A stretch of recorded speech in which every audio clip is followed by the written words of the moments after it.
Pupunta tayong Davao. Mamasyal tayo doon. Mamimiesta. First time natin sasakay ng airplane, pero sila nakasakay na. Ako lang yung hindi. Kasi wala akong pera. Ngayon may pera na. Libre nila. So nandito kami ngayon sa airport at lilipad yung aming team papuntang Davao para mamasyal at makisaya sa Kadayawan Festival. Gate 10. 11:15 ang aming flight papuntang Davao. At dito yan, chinecheck na yung boarding pass ko at saka yung ID para makapasakay na ako ng aeroplano. Matagal nang nakabook yung ticket namin dito, siguro February pa ata. Noong nagkaroon ng mga promo yung airlines at syempre dahil nagkaroon na ng pagkakataon, i-grab na natin. Sasama na din tayo sa paglipad nila. At dahil tabing bintana yung pwesto ko, kitang kita ko yung mga liwanag ng syudad na nadadaanan namin. At pagkatapos ng 1 hour and 45 minutes na paglipad, yan, nakarating na kami dito sa Davao International Airport. At dahil 1 AM na, yan, inaantok na ako. Naghihintay na lang kami dito ng susundo sa amin papunta sa tutuluyan namin dito sa Davao.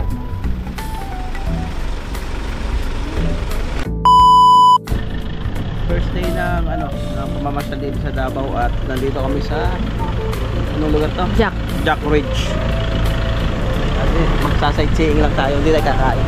At yan, nandito kami sa isang sikat na kainan dito sa Davao. Dinarayo to kasi ang ganda ng tanawin dito. Pero kami, yan, magsasightseeing lang kami dito kasi iba yung kakainan namin. Tingnan nyo naman kung gaano kaganda yung tanawin. Mas maganda daw yan kapag gabi kasi kitang-kitang mo yung liwanag ng city.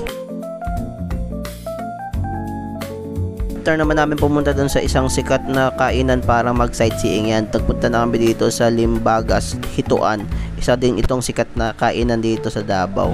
Dito kami kakain ngayon ng tanghalian kasi tinanghali na kami ng gising kasi napagod sa biyahe. At habang hinihintay naming maluto yung aming inorder na pagkain, yan, kumain muna kami dito ng mangosteen. Tapos meron din nga pala ako ditong durian. Hirap na hirap nga ako ditong buksan to kasi nakakatusok yung mga tinik niya. At after ko mabiyak yung durian yan, kumuha na din ako ng buto para tikman. Titikman ko kung gaano nga kasarap yung pinagmamalaking durian ng mga taga Davao. At dahil masarap nga pala ang durian ng Davao, yan, kumuha ulit ako para kumain.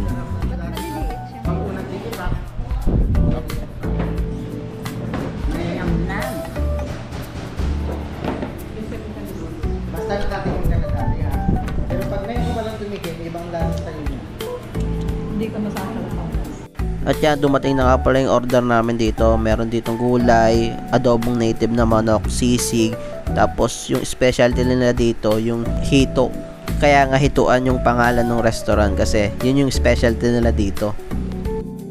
Umorder nga din pala kami dito ng native na tinolang manok. Ako na nga pala yung nagsandok dito kasi masibag ako pag nasa harap ng pagkain eh. At yan, panoorin nyo na lang kaming kumain.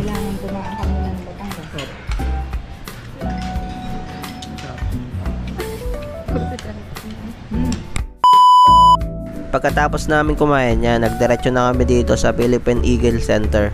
Pagkapasok nga namin yan, gandang-ganda agad ako dito sa mga puno dito. Ang sarap kasing pagmasdan tapos nakaka-relax siya.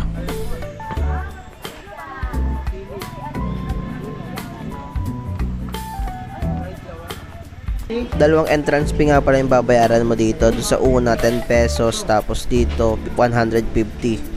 After namin makapagbayad dyan, naglakad na kami papunta sa loob. Marami nga din pala kayong makikitang iba't ibang mga hayop dito sa Philippine Eagle Center. Hindi lang eagle. Malawak nga din pala to kaya medyo maraming lakarin. Pero hindi naman mainit kasi maraming puno. Kaya yan, ako na din yung nagdala ng bag ni mama. At ang una nga pala namin nakita dito yan, yung buhayang yan. Ang laki niyan sa personal kaya kinakabahan ako nung habang nagbibideo ako dyan. At yan, dito makikita mo yung iba't ibang klase ng mga agila. Hindi kita sa video kaya nagpicture na lang ako para maipakita ko sa inyo.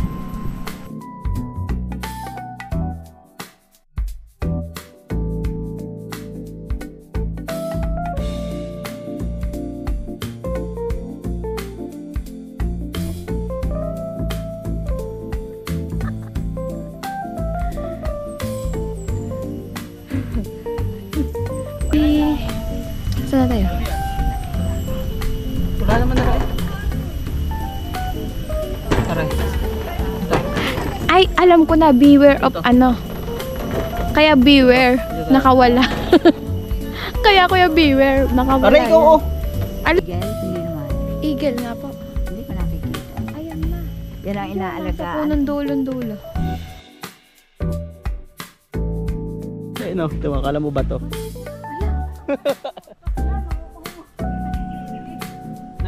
Kinabahan ka ba? Paano yung kaba, Kuya? Parang bata ka natingin ng ano. Pala yung tinitingnan ko. Pangarap. Pangarap ko.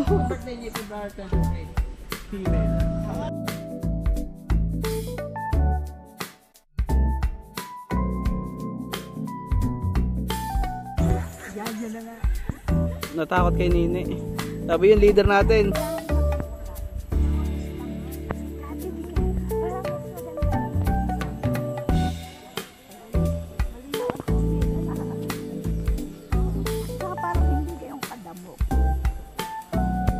Marami pa kaming mga nakitang hayop kaso hindi nakita sa video kasi walang zoom yung GoPro, kaya mas maganda kayo na mismo yung pumunta sa personal kasi kitang kita nyo yung...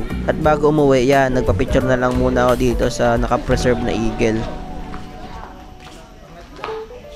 At bago kami bumalik sa aming tinutuluyan, yan, dumaan muna kami dito sa simbahan para magpasalamat sa lahat ng biyayang aming natanggap at para humingi ng gabay para sa masayang pamamasyal pa namin dito sa mga susunod na araw. Kaya hanggang dito na lang muna. Maraming salamat sa panonood. Ingat!